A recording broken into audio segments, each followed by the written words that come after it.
இன்னைக்கு நம்ம கூட வந்து விஜய் ரசிகர் ஒருத்தர் வந்து பேச போறாரு. ஸோ அவர்கிட்ட கொஞ்சம் கொஸ்டின்லாம் நம்ம கேட்கலாம். வணக்கம் சார். இப்போ இன்னைக்கு ஜனநாயக படம் ஏன் சார் ரிலீஸ் ஆகல? எங்களுக்கு வந்து சென்சார் போர்டுலேருந்து சர்டிஃபிகேட் கொடுக்கலாமா? சென்சார் போர்டுலேருந்து எங்களுக்கு சர்டிஃபிகேட்டை தாமதப்படுத்திக்கிட்டே இருக்கிறாங்க. அதனால தான் படம் வந்து வெளியாகலை. இல்லாவிட்டால் எங்கள் தலைவருடைய படம் இன்னைக்கு வந்து வெளியாகி இருந்திருக்கும். எதுக்கு சார் சென்சார் போர்ட்லேருந்து உங்களுக்கு வெளியிடலை படத்தை? அதுதான் இதுக்கு பின்னாடி திமுக அரசு தானே இருக்குது. திமுக தானே இங்கே ஆளுங்கட்சியாக இருக்கிறாங்க. எங்கள் தலைவர் வந்தால் முதலமைச்சர் ஆயிடுவார்னு அவரெல்லாம் பயப்படுறாங்க. முதலமைச்சர் பயப்படுறாரு, உதவி முதலமைச்சர் பயப்படுறாங்க. எல்லாம் எங்கள் தளபதி வந்தாருன்னா ஆட்சியை பிடிச்சிருவாருன்னு பயந்துக்கிட்டு இருக்கிறாங்க. அதனால தான் படத்தை வெளியிடக்கூடாதுன்றாங்க. இதே போல் தான் எம்ஜிஆருக்கும் பண்ணாங்க. அதே தான் இப்போ எங்கள் தளபதிக்கும் பண்ணுறாங்க. இவங்க வந்து அப்பையிலேருந்தே இப்படி தாங்க. ஆக்சுவலாக சென்சார் போர்டு வந்து சென்ட்ரல் கவர்மெண்டோடது தானே சார். அவங்க எப்படி ஸ்டேட் கவர்மெண்ட் எப்படி தடை போட முடியும்? என்னங்கம்மா நீங்களே இப்படி கேட்குறீங்க? சென்சார் போர்டு எங்கே இருக்குது? எங்கே இருக்குது சொல்லுங்கள், நீங்களே சொல்லுங்கள். சென்சார் போர்டு எங்கே இருக்குது? சென்னையில் இருக்குது. சென்னை எங்கே இருக்குது? தமிழ்நாட்டில் தானே இருக்குது. தமிழ்நாட்டை யார் ஆட்சி பண்ணுறா சொல்லுங்கம்மா? தமிழ்நாட்டை யார் ஆட்சி பண்ணுறாங்க? டிஎம்கே ஆட்சி பண்ணுறாங்க. டிஎம்கே சிஎம் தானே ஆட்சி பண்ணுறாரு. அப்போ அவங்க தானே இதை கண்ட்ரோல் பண்ணுறாங்க. தமிழ்நாட்டுக்குள்ளே இருக்கிறத இவங்க கண்ட்ரோல் இல்லாமல் எப்படி நீங்கள் சென்ட்ரல்னா அவங்க மத்திய அரசு மோடியா வந்து இங்கே இருக்கிறாரு, டெய்லி மோடியா இருக்கிறாரு. டெய்லி முதலமைச்சர் தான் சென்னைக்கு போயிட்டு வராரு.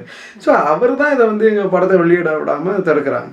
இதுக்கு பின்னாடி திமுக தாங்க இருக்குது. சார் இந்த படம் வெளியாகிறதுக்கு வந்து உங்களுக்கு யாருமே ஆதரவு கொடுக்கலைங்களா சார் திரைத்துறையிலேருந்து? இல்லை அப்படிலாம் சொல்ல முடியாது. திரைத்துறையிலேருந்து மொத்த திரைத்துறையும் எங்கள் தளபதி பின்னாடி தான் இருக்குது. உங்களுக்கு தெரியுமா?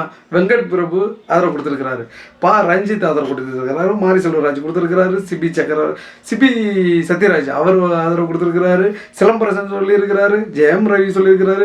இவ்வளவு இந்த பராசக்தி படத்தை போட்டு எங்கள் தளபதி கூட போட்டிக்காக விட்டாங்களே சிவகார்த்திகேயன், அவர் கூட எங்களுக்கு தான் ஆதரவு கொடுத்துருக்கிறாரு. திரைத்துறையே எங்கள் தளபதி பின்னாடி தான் இருக்குது. நீங்கள் என்னென்னா ஆதரவு கொடுக்கல, அல்வா கொடுக்கலன்னு சொல்லிட்டு இருக்கிறீங்க. சார் திரைத்துறையே உங்கள் பின்னாடி இருக்குது. அப்புறம் ஏன் சார் உங்கள் தாவேக்கா கட்சியிலேருந்து யாருமே ஒரு ஆதரவு கொடுக்கல? உங்கள் தலைவர் அதை பற்றி எதுவுமே பேசலை?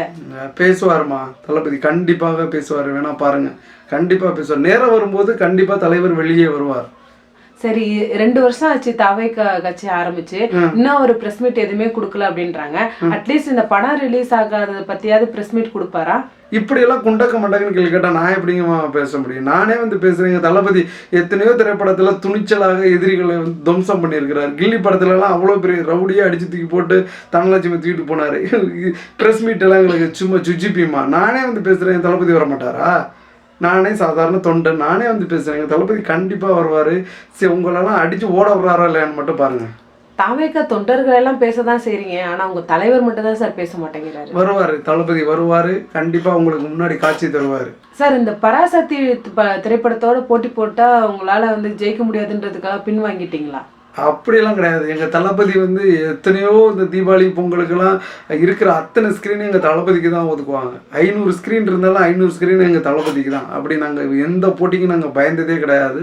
யாரை பார்த்தும் பயந்து பின்வாங்க வேண்டிய அவசியம் எங்கள் தளபதிக்கு கிடையவே கிடையாது. எதையும் துணிச்சலாக எதிர்கொள்வார்.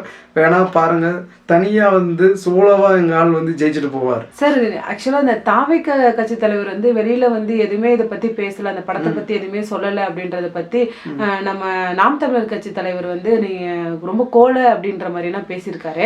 அதை பத்தி நீங்க என்ன நினைக்கிறீங்க? யாரு கோலை? எங்க தளபதி கோலைன்னு சொல்றாங்களா? யாரு சீமான் சொல்லியிருக்கிறாரா? சீமானே சரியான கோலை. அந்த ஆள் வந்து என்னைக்காவது ஒரு நாளாவது ஆள் இல்லாமல் வந்து ப்ரெஸ் மீட் கொடுத்துருக்கிறாரா? எனி டைம் பார்த்தீங்கன்னா 10 பேர் இருப்பார். ஏதாவது ஒரு பொம்பளை ஆள் வழக்கு வந்துச்சுன்னா பொம்பளை ஆளுகளை பக்கத்தில் வச்சுக்குவார்.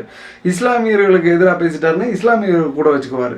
தமிழர்களுக்கு எதிராக யாராவது பேசிட்டாங்கன்னா தமிழர்களை கூட வச்சுக்குவார். இதுதான் சீமான் பண்ணுறது. அந்த ஆள் வந்து சரியான பயந்தாங்கோழி. ஆள் இல்லாமல் ப்ரெஸ் மீட்டே கொடுக்க மாட்டார். அந்த ஆள் பயந்துக்கிட்டு ஆளை கூட வச்சுக்கிட்டு, ஏய் என்னை அடிச்சிருவியா, நான் என்ன சொல்கிறேன் புரியுதா அப்படின்னு உங்களை தான் மிரட்டுறாரு. நீங்கள் என்னென்னா அவரை போய் தைரியசாலின்னு சொல்கிறீங்க. அந்த ஆளே சரியான பயந்தாங்கோழி, கோலை. அந்த ஆள் புலி கிடையாது. அந்த ஆள் ஒரு எலி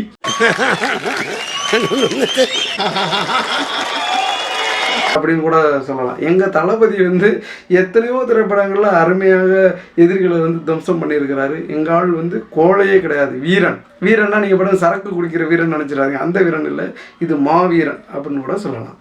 போதுமா? நன்றி, வணக்கம். வணக்கம் சார்.